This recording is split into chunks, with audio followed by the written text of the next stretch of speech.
വർക്കലയിൽ ബസും ഓട്ടോറിക്ഷയും കൂട്ടിയിടിച്ച അപകടം. വർക്കല കല്ലമ്പലം റോഡിൽ വടശ്ശേരിക്കോണത്താണ് അപകടം നടന്നത്.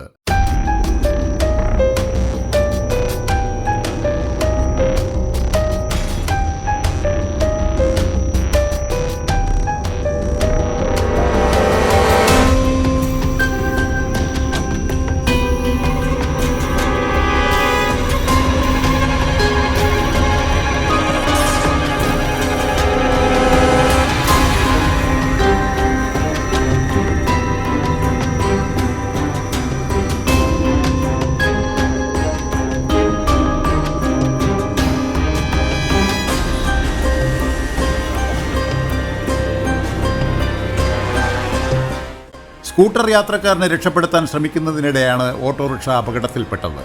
കല്ലമ്പലം പുതുശ്ശേരിമുക്ക് സ്വദേശിയായ സുബൈറാണ് ഗുരുതര പരിക്കുകളോടെ തിരുവനന്തപുരം മെഡിക്കൽ കോളേജ് ആശുപത്രിയിൽ വെന്റിലേറ്ററിൽ കഴിയുന്നത്.